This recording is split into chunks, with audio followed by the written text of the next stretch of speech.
Hello नमस्कार, मैं Prakash Chandra Sahu, lecturer government higher secondary school Katnai, कक्षा 10वीं गणित के प्रश्नों को लेकर आपके सामने मैं उपस्थित हुआ।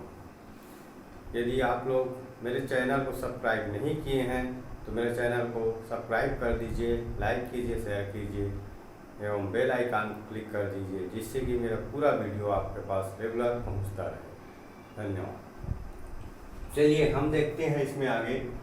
इसके पूर्व हमने कक्षा 10वीं में गणित में अध्याय 1 बहुपद के विभिन्न प्रकार के प्रश्नों का अध्ययन किया। आज हम नए चैप्टर अध्याय 2 चरों का रैखिक समीकरण का अध्ययन करेंगे।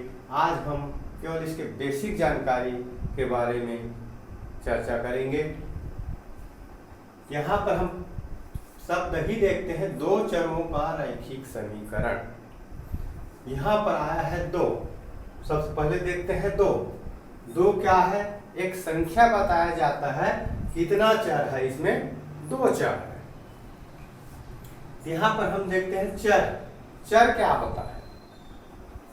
चर एक अज्ञात राशि होती है जिसका मान परिवर्तनशील होता है। मतलब चर का कोई एक मान नहीं होता, अलग अलग जगहों पर अलग अलग होता है। जैसे कि कहीं पर 1 हो गया, कहीं पर 2 हो गया, 5 हो गया, ऋण 4 हो गया। इसका जैसे कि चर अज्ञात राशि जिसका मान परिवर्तनशील होता है। एक्स, वाई, जेड, ए, बी, सी इत्यादि ये सब चर राशि है। अब आते हैं अचर राशि। अचर राशि ज्ञात राशि जिसका मान स्थायी होता है। जैसे 1, 2, 3, 4, 5 इस तरीका से जो मान है ये स्थायी होता है। प्रत्येक जगह इसका मान वही होगा। 1 का मान हर जगह एक ही होगा, 2 का 2 होगा, 6 का 6 होगा, 15 का 15 होगा। इस तरीका से अचर राशि ज्ञात राशि होता है, इसका मान स्थायी होता है। अब आते हैं, ये तो क्लियर हो गया संख्या 2 और चर क्या है मालूम हो गया। अब रैखिक क्या होता है?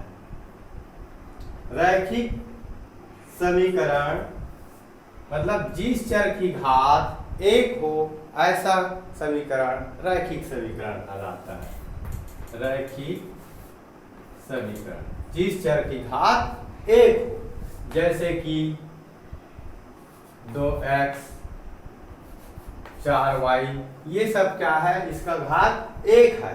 इस प्रकार की समीकरण रैखिक समीकरण कहलाते हैं। अब आते हैं इसमें 2 चर का रैखिक समीकरण। 2 चर का रैखिक समीकरण क्या है? यहाँ पर हम देखते हैं चर की संख्या 2 होना चाहिए। जैसे कि 3x धन 4y ऋण 6 बराबर 0 या 4x धन 2y बराबर 5। ये है 2 चर का रैखिक समीकरण। अब इसमें समीकरण को हल कैसे किया जाता है? इसके अंतर्गत 2 विधियां हैं। पहला है आलेखी विधि और दूसरा है बीजीय विधियां।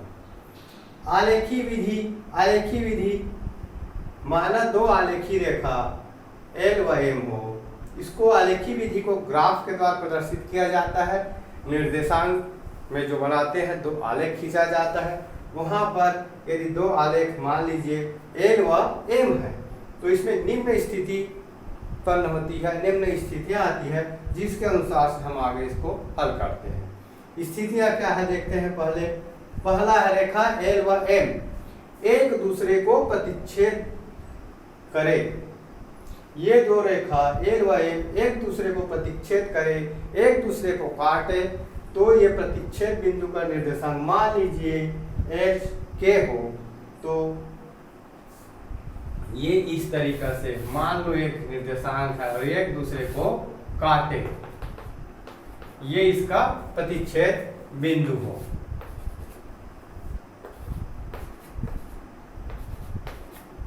तो ये जो कटान बिंदु है, प्रतिच्छेद बिंदु है, ये एक समीकरण का हल होगा। ये समीकरण का एक अद्वितीय हल होगा। इसका पहचान है, एक दूसरे को परिच्छेद करते हो समीकरण का एक अद्वितीय हल होगा। दूसरी कंडीशन आती है, यदि रेखा L व M समांतर हो, रेखा L व M समांतर हो तो समीकरण का कोई हल नहीं होगा। मान लीजिए दो रेखा है, वो दोनों रेखा समांतर हो, तो मान लीजिए दो रेखा L व M हो और दोनों समांतर हो तो समीकरण कोई हल नहीं होगा। तीसरी कंडीशन आती है इसमें, यदि रेखा L व M संपाती हो तो समीकरण निकाय के अनंतता अनेक हल होंगे। समीकरण संपाती हो मतलब ये L है, इसी के ऊपर में ही ठीक जा रहा है M, तो ये संपाती होगा और इसका समीकरण का अनंततः अनेक हल होंगे, अनेक कई हल होंगे। ये तीन स्थितियां हैं। पहली स्थिति समीकरण का द्वितीय हल, दूसरी स्थिति है कोई हल नहीं होता, तीसरी स्थिति है अनंततः अनेक हल होते हैं। यदि समीकरण के द्वितीय हल होता है तब समीकरण को हम आगे हल करते हैं। अब इसमें देखते हैं हम दूसरी विधि, बीजी विधि।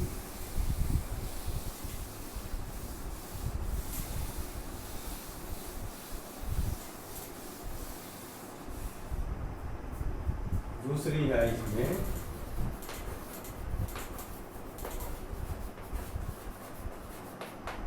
बीजी विधि। इसके अंतर्गत आता है प्रतिस्थापन विधि।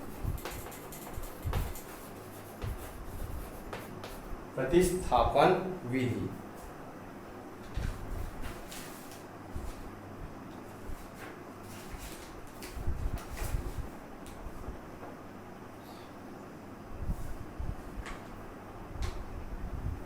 इस विधि में एक चर का मान इस विधि में एक चर का मान एक समीकरण से निकालकर उसे दूसरे समीकरण में प्रतिस्थापित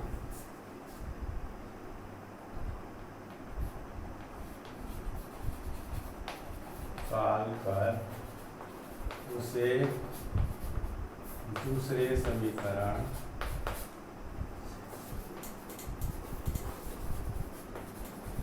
में प्रतिस्थापित कर देते हैं। ये कहलाता है प्रतिस्थापन विधि। इस विधि में एक चर का मान निकालकर उसे दूसरे समीकरण में प्रतिस्थापित कर देते हैं। ये विधि कहलाता है प्रतिस्थापन विधि। मान लीजिए 2x धन 3y बराबर है 6, एक समीकरण है। दूसरा है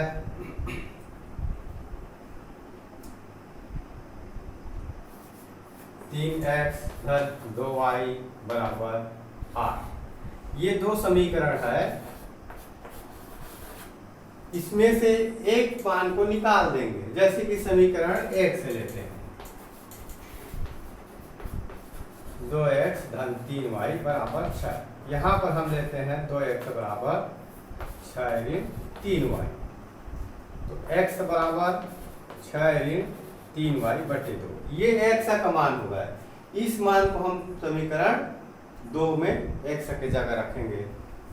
ये समीकरण 2 में x के इस मान को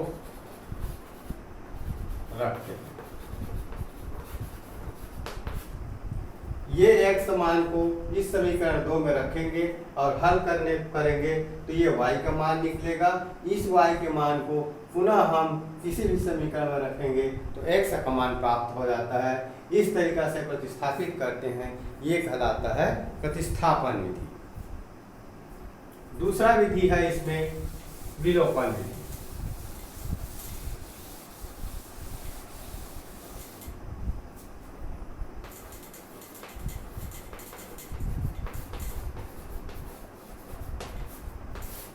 इस विधि में समीकरण के एक पद को, एक चर राशि को विलोपित किया जाता है। इस विधि में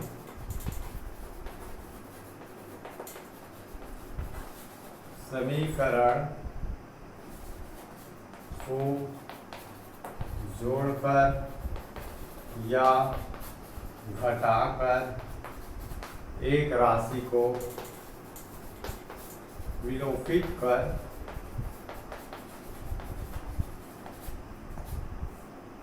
मान निकाला जाता है।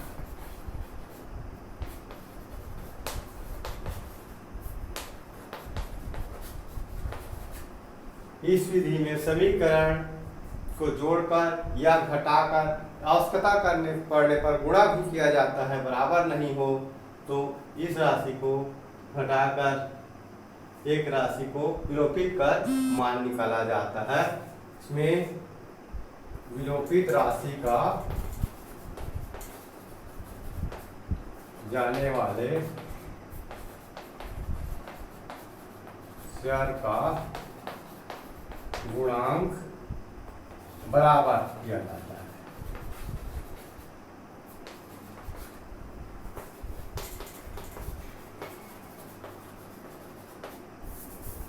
इसके लिए हम इसमें अगर बराबर नहीं है तो गुणा करके राशि को बराबर कर दें। जैसे कि हम देखते हैं x धन 2y बराबर 4 और दूसरा है 2x ऋण 2y बराबर 6। यहाँ पर हम देखते हैं ये 2y इसका गुणांक बराबर है और ये दोनों प्लस और माइनस है, सेम है। हम क्या करेंगे, इसको घटा देंगे, इसको जोड़ देंगे, क्योंकि राशि दोनों ऑलरेडी कट रहा है मतलब जोड़ेंगे। और यदि दोनों का चिन्ह बराबर होगा, सेम होगा तो हम घटा देंगे। ये घटाने से आ जाएगा 3x और ये हो जाएगा 10। आगे इसको हम बराबर 10/3 ये मान आ जाएगा।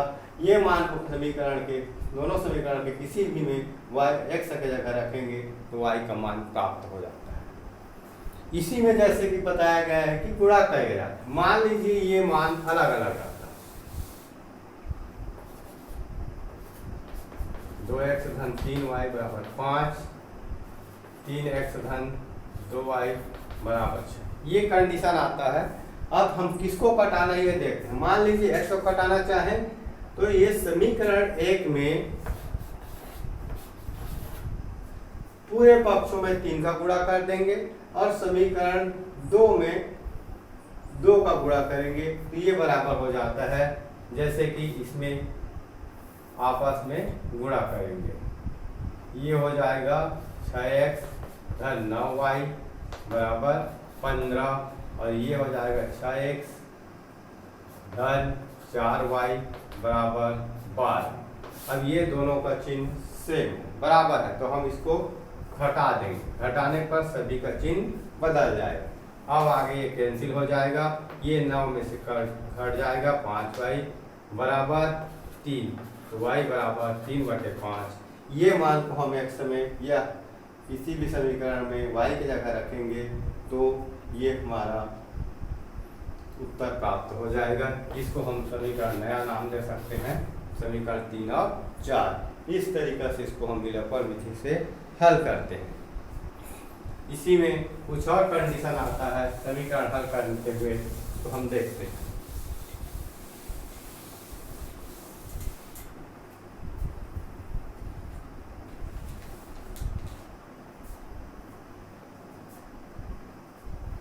मान लीजिए दो चर x y का हल, दो चर x y के समीकरण का हल। ये जैसे कि है a1x धन b1y बराबर c1, समीकरण 1, और दूसरा है a2x धन b2y बराबर c2। ये दो समीकरण है। अब इसको हमको हल करना है। सबसे पहले हम इसको देखते हैं समीकरण का मान क्या आता है। हम निकालेंगे a1/a2। यदि a1/a2 बराबर नहीं होगा b1/b2 के, तब समीकरण निकाय का एक अद्वितीय हल होगा। समीकरण निकाय का अद्वितीय हल होगा। इस कंडीशन में आगे इसको हम हल करते हैं। लेकिन यदि हम देखते हैं A1 बटे A2 बराबर होगा B1 बटे B2 के, ये दोनों बराबर नहीं होगा C1 बटे C2 के, तब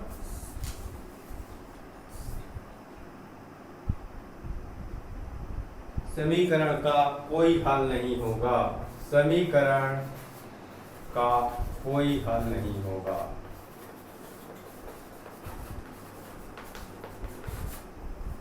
तीसरी कंडीशन आती है इसमें, यदि A1 बटे A2 बराबर होगा B1 बटे B2 और बराबर होगा C1 बटे C2 के, तब ये समीकरण के अनंततः अनेक हल होंगे। समीकरण के अनंततः अनेक हल होंगे। किसी भी समीकरण को हल करने के पहले A1 बटे A2, B1 बटे B2 और C1 बटे C2 का मान निकाल लेते हैं। उससे हम देखते हैं कि क्या एक कौन सा कंडीशन में आता है। A1 बटे A2 बराबर नहीं होगा B1 बटे B2 के, तब ये समीकरण निकाल कर अद्वितीय हल होगा। उसके बाद आगे हम इसका हल निकालेंगे। दूसरा कंडीशन आता है A1 बटे A2 बराबर होगा B1 बटे B2, लेकिन ये बराबर नहीं होगा C1 बटे C2 के, तो समीकरण का कोई हल नहीं होगा। तीसरी कंडीशन, जब A1 बटे A2 बराबर होगा B1 बटे B2 और यही बराबर होगा C1 बटे C2 के, तो समीकरण निकाल के अनंततः अनेक हल होंगे। इस तरीके से इसका बेसिक जानकारी है। आगे हम अगले चैप्टर में, अगले क्लास में हम इसके प्रश्नावली के सवालों का अध्ययन करें। धन्यवाद।